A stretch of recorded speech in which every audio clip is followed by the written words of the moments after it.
Alors aujourd'hui, on va vous présenter le projet de génie de la construction qui consiste en la conception d'un tracé de voirie cyclable qui desservira deux IUT.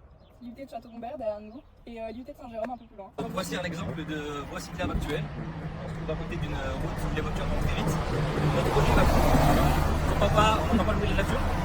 Notre projet consiste à remplacer cette voirie existante afin de créer une piste cyclable plus large et plus agréable. Alors c'est pour ça qu'on a choisi de délimiter notre tracé totalement à un endroit différent de la voie routière existante, dans un parc adjacent à des bâtiments qui est très naturel.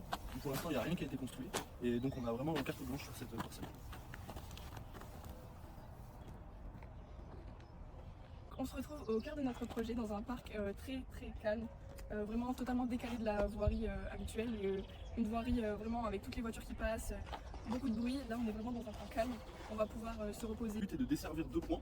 Nous nous concentrons uniquement sur une partie du tracé total de ce projet. Et l'objectif ici est aussi de respecter quelques conditions de développement durable, à savoir avoir un bilan carbone assez neutre, utiliser des matériaux biosourcés ou biodégradables.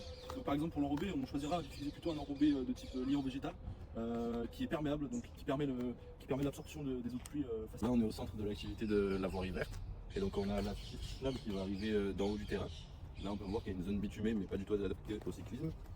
Ici nous nous trouvons sur la zone d'activité principale qui sera transformée avec une piste cyclable passant de chaque côté et se regroupant en bas, là où on a un chemin en terre qui sera transformé en voirie verte, cyclable et piétonne. Ici l'ancien parc pour enfants, nous allons donc le remplacer par un nouveau que l'on a créé nous-mêmes et que l'on a déjà mentionné. Ça va permettre aux jeunes de ces habitations de pouvoir profiter pleinement d'un nouveau parc. Et ensuite sur la droite, nous allons implanter un parc de musculation afin d'inciter les jeunes et les plus âgés à faire du sport. Donc ici on voit qu'il y a beaucoup de végétaux déjà présents. On va essayer de les réutiliser dans notre projet et de les maximiser afin de pouvoir permettre aux cyclistes et aux gens qui utiliseront les infrastructures de profiter de l'ombre et du calme et aussi du silence. Alors ici, si on remet en contexte, on remarque l'arrivée, donc c'est le début, comme on l'a expliqué lors des vidéos in situ. Ici, on se retrouve plutôt sur la fin du tracé, donc il va remonter ensuite vers Saint-Jérôme. Donc moi je vais vous présenter la partie aménagement urbain. Donc là on se trouve au cœur de notre projet. Dans un premier temps, nous avons créé un parcours santé pour enfants. Ensuite, pour apercevoir un parcours de musculation.